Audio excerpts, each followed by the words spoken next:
What's shaking? Hey, I'm Rick Jordan. Today, we're going all in.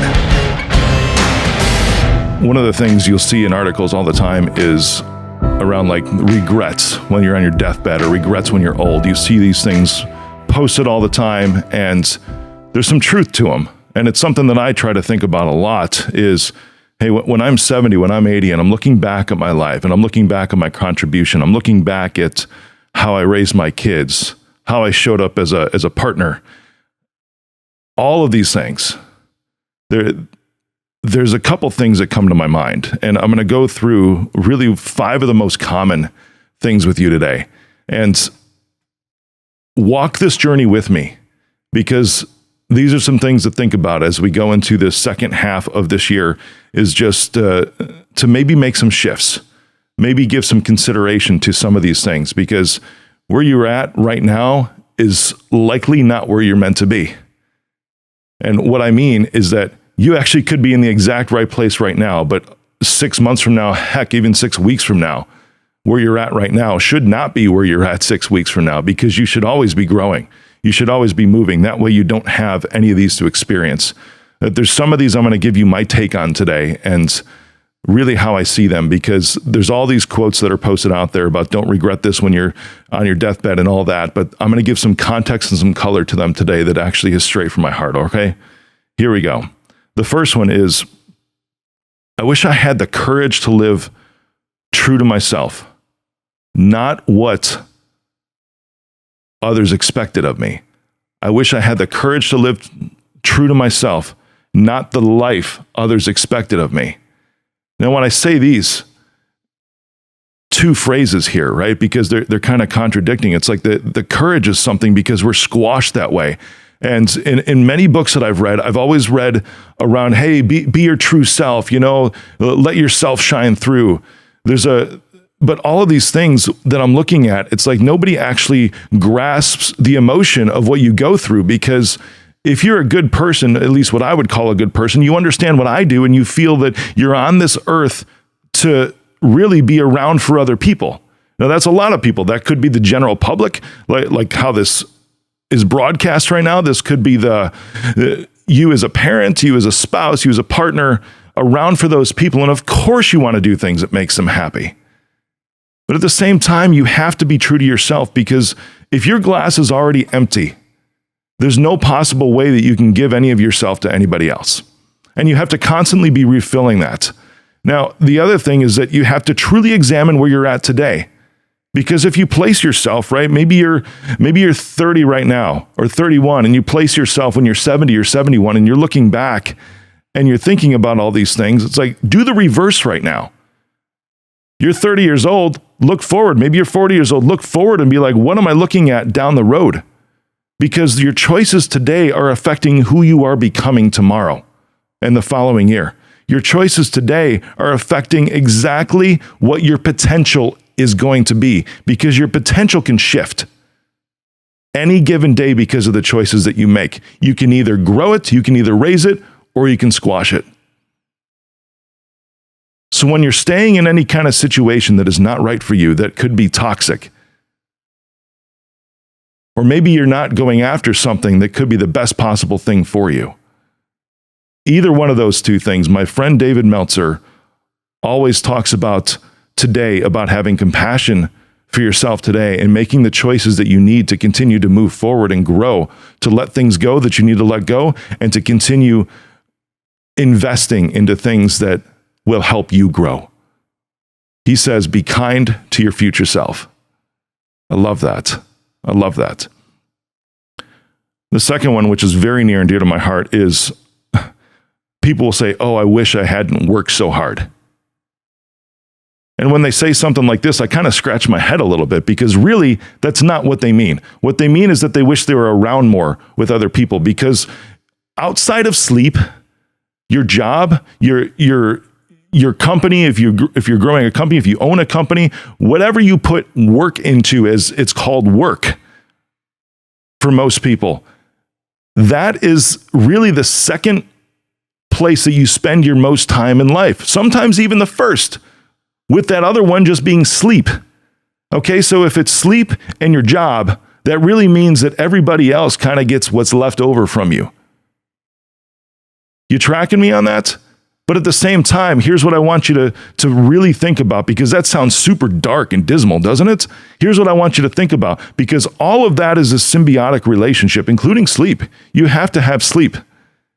And if you have kids, this is especially important to you. I have kids. My kids are turning 16. Okay? And I look back and it's like, there's times where I wish I would have been there more with them.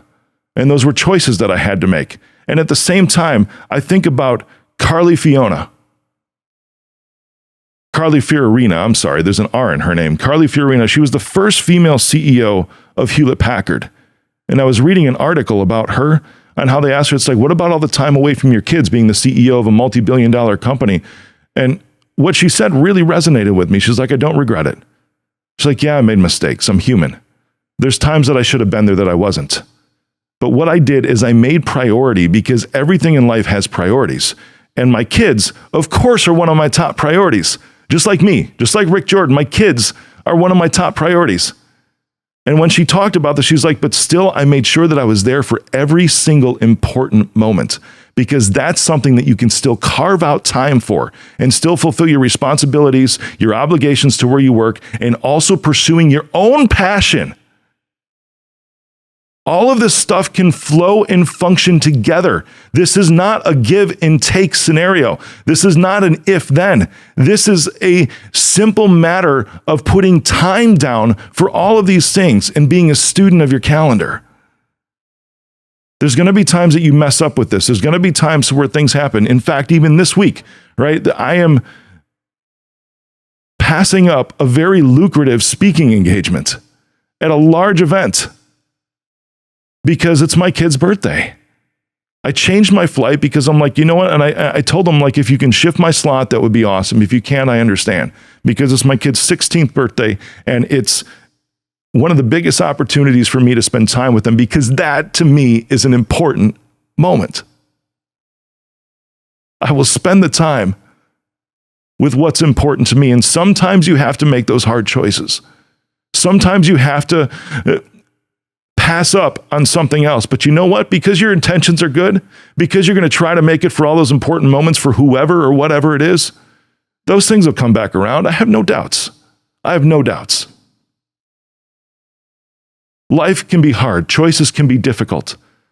But at the same time, when you're good intentioned, things are always going to turn out exactly the way they're supposed to, and exactly in a good way, because it's all going to be okay. Number 3 is, I wish I had the courage to express my feelings. You know, so many people bottle this stuff up. And this actually is, I'm going to be straight, this is actually a form of manipulation. When you don't express your feelings, you're actually manipulating the other person's emotions. That's what you're attempting to do. When you don't express these things and you don't tell somebody how you feel, it's actually a scenario to where the other person will not have even the opportunity to respond to you. This is something I'm hitting hard on right now, because you should always express how you feel, even if you think it's going to upset the other person. Now, there's a way to do this. There's a way to do this respectfully. There's a way to do this with compassion for the other person. There's a way to do this to where you're not blowing up at the other individual, because they might not have even done anything in a bad way. Maybe they have good intentions too. Now, some people are very manipulative. They can be, and that's a form of self-preservation. Okay, so I'm not talking about those individuals, but the other ones that you interact with. If you withhold your feelings from them, you're actually attempting to manipulate their feelings and their emotions by not allowing them, not respecting them, the opportunity to respond. When you just pass up the moment to talk about it, or you bottle it up inside, eventually it's going to burst like a pressure cooker. And at the same time, that's not fair to the other person either, because all of a sudden they're getting flooded with all this stuff and they don't even know what hit them or where all of this came from, because it wasn't discussed over the years. This is something that kills jobs, kills relationships, kills your life, and makes you die inside because you're holding up all of those emotions. So it's not even just giving respect to the other person, it's respecting yourself. Remember, be kind to your future self. Express how you feel in a way that is articulate, in a way that is passionate, in a way that is respectful of the other person. The fourth one that people say on their deathbed, right, is I wish I had stayed in touch with my friends. Now, there's friends that I absolutely wish I would have stayed in touch with, and there's other ones that have kind of fallen away. Right? When it comes to relationships, there's three things. There's feed, there's fall away, and there's fire. Meaning get them out of your life. Fall away is just kind of letting the separation take place, because those kinds of things, those last two are really for toxic scenarios. So I'm not talking, I've done episodes on the podcast before around, your circle of friends today might not be your circle of friends tomorrow because you have different viewpoints. You guys have gone different ways. That's not what I'm talking about right here. What I'm talking about in staying in touch with your friends are the ones that you probably resonated with. There's two people I can think of right off the top of my head that I wish I had done this with. And now looking back, I can actually learn from those choices, which I would consider to be poor choices on my own self. And understand that at this point, that's not something that I'm going to do anymore. I recognized this several years back at this point, that, man, I wish I would have stayed in contact with this dude and that dude. Two dudes. Now I make it a point and prioritize important people. I feed those relationships. There's certain relationships that you can let go, that you can fall away from, certain friendships that you can do so. There's other people that you need to get out of your life right now. I mean, completely gone, as much as you can anyways. But then there's those relationships that you need to feed. Because all relationships, in order to grow, you have to feed them. And you have to feed them good things, like I was talking about, number 3, expressing your emotions, allowing those individuals to express their emotions back. This is one specific regret that a lot of people say that I don't want you to fall into. I'm sure you can think of people right now that you wish you would have stayed in contact with that could have been like your allies, gotten your back all these years. Change it and make it right now. The last thing, which is a heavy hitter, number 5, is I wish I had let myself be happier. Now hear my phrase on that. It's not I wish I was happier. It's I wish I had let myself be happier. Because when you look back at things and you look at the way that you responded to certain situations, because no matter what, if you're in any kind of a disagreement or you feel like you've been wronged in some situation, there's always a part that you had to play in that. But even more so than this, and I want you to hear this today, because you may have gone through a period of life to where you were unaware of something with yourself. Absolutely unaware of it. But then there comes this moment to where, whether it's by realization, your own realization, because something just hit you like a lightning bolt. This happens a lot with relationships, or maybe you're speaking with a counselor, and the counselor finally is able to notice something in you, and it just hits you again because they called it out and said, this is what this is.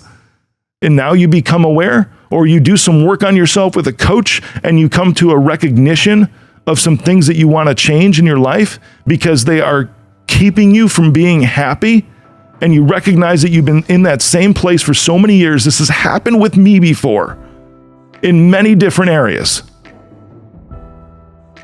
And when you're kind to your future self, what you choose to do in that moment is you choose to go a different direction.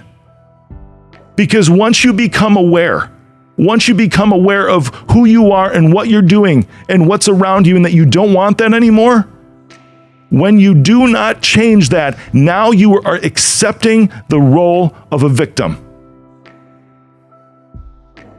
That's straight truth. And you will continuously live that role of a victim. And the worst part is, this is the shittiest part, is you are not a victim to that other person.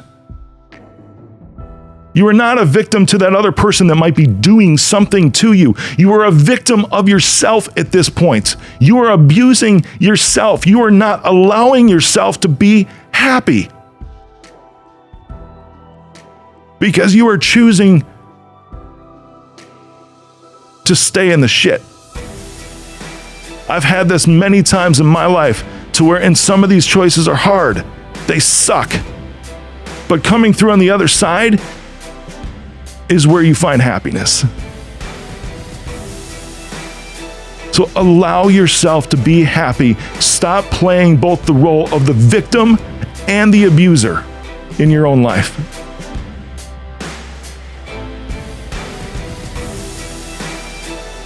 These 5 things are things that I don't want you to experience, but that last one is hard-hitting.